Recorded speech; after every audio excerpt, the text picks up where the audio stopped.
Welcome to the class 12 students. Today I'm going to start a new chapter with you all, which is in your next exam.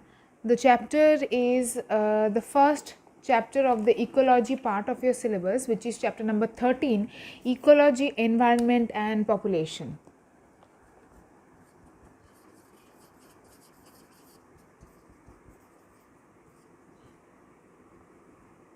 And population, I'm writing in short. Okay. So here we are going to learn the basics of ecology. First we are going to learn what is ecology. Okay, you will find the definition of ecology in your book. Look at the definition. The branch of science which reveals the interrelationship between the living organisms and the environment is known as ecology. So what is ecology? Ecology is a branch of biology which deals with the interrelationship between the living organisms and the environment. How the living organisms affect the environment and vice versa.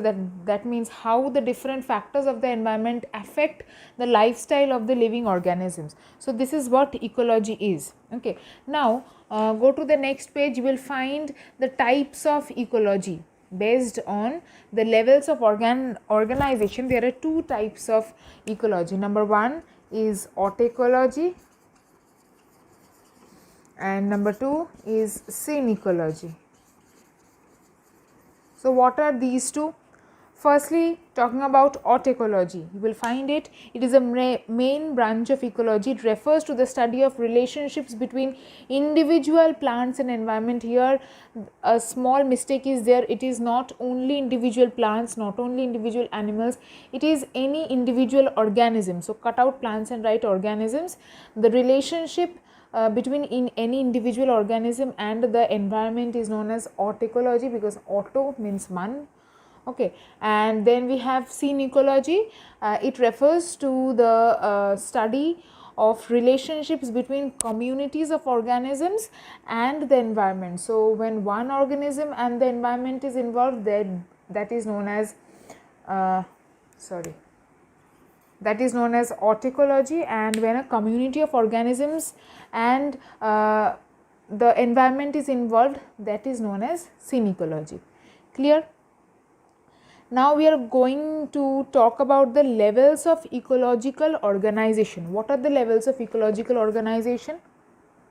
This picture here refers to the different levels of the biological organization. Here you can see different levels are there, and the first or the basic level are the organisms or any individual, any particular individual or organism. Means suppose this fish. Okay, these are the basic units of the study of ecology. Ecology means the interrelationship between living organisms and the environment. So living organisms, ultimately the smallest unit of living organisms is one particular organism, right? So at the level of organism, we understand the form, physiology and behavior and distribution and adaptation in relation to the environmental conditions. So this is the basic level of ecological organization.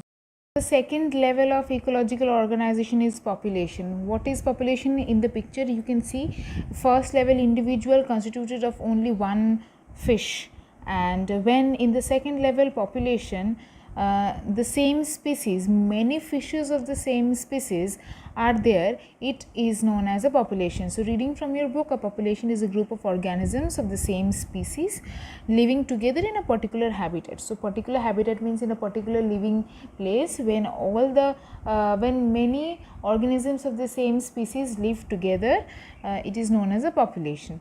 Okay. Later on in this chapter only we will study how two populations interact, and the different interactions include competition, mutualism, predation, etc.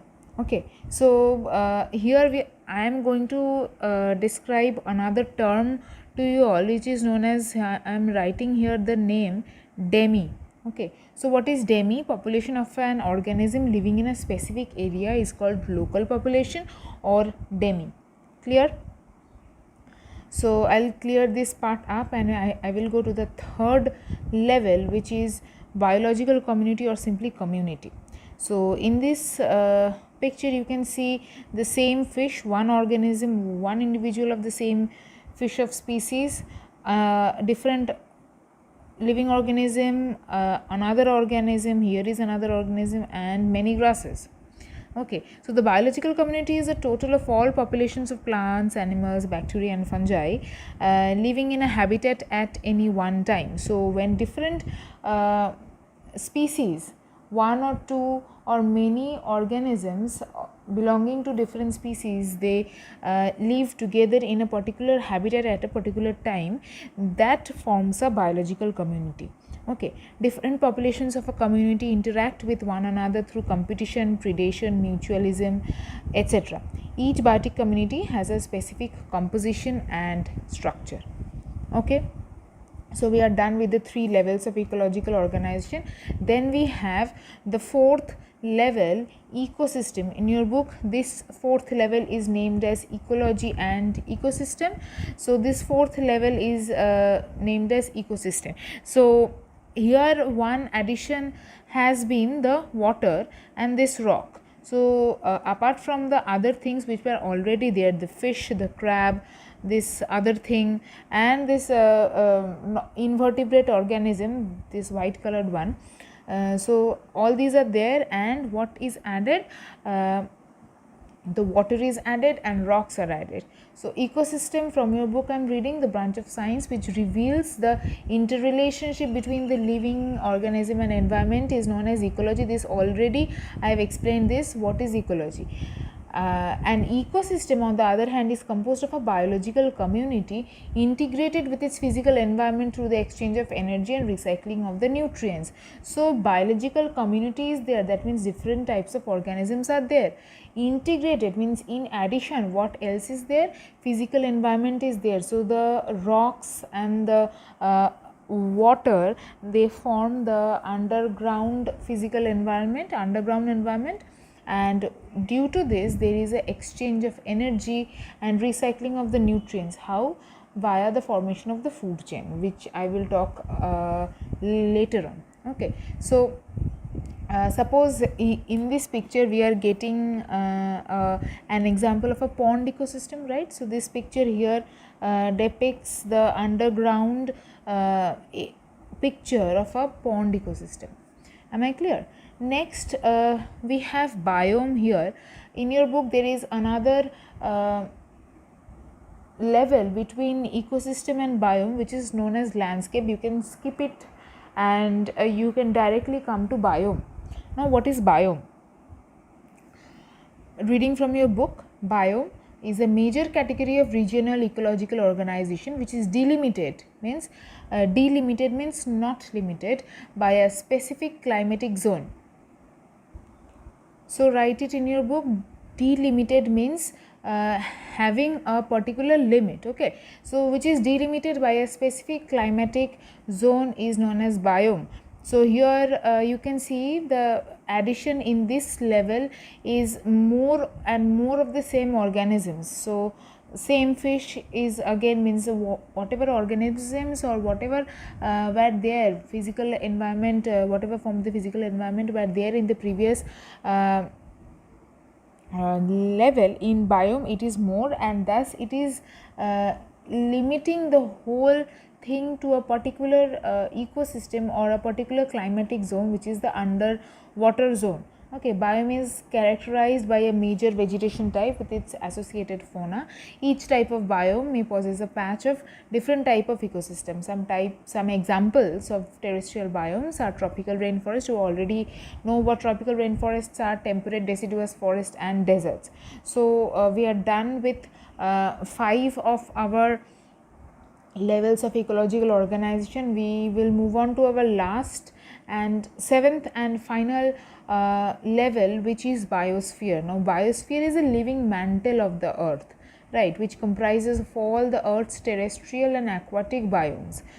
So here in this picture you can see this aquatic part and this terrestrial part. So both together constitute the biosphere. Okay, it consists of the lower atmosphere, the land, and the oceans, rivers, and lakes where living organisms are found. So, this is all about the different levels of biological organization, ecological organization. And since I have shown you this picture to explain which level includes what and how each level is based on the previous level, I think it is clear to you all. If not, you can tell me in the next online class.